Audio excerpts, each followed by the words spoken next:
So when you're gonna use this Prophy brush around braces, you wanna go slow. I don't want the foot pedal or the rheostat all the way to the ground, because usually when you look at patients with ortho, especially kids and teens, that gingiva is pretty inflamed. Hers actually looks pretty good.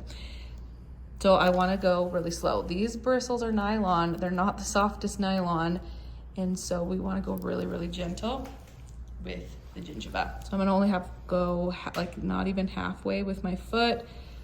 And I'm gonna just gently work around these braces, go above them and below them. If I go full blast with my foot and that gingiva is inflamed, it's gonna hurt and be a lot of tenderness in their gingiva after. And especially too, sometimes with the metal, and if I'm going really fast, it can get hot on the teeth. That could be pretty uncomfortable too. So go slow with these bristles. They're not the softest nylon. And then again, our patients could be a little bit more tender.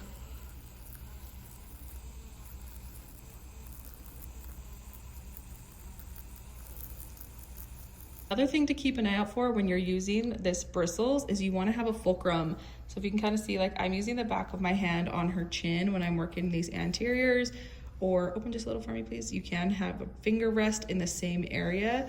But if I'm trying to like polish and don't have a fulcrum, can't even do it. It's gonna just spin and it's gonna be way less control. So you wanna be resting somewhere on them. It's gonna give you more control. You're gonna have less trauma to the patient, and it's gonna be much more comfortable. So every time you polish, you wanna have a fulcrum somewhere and that you're resting on your patient's face.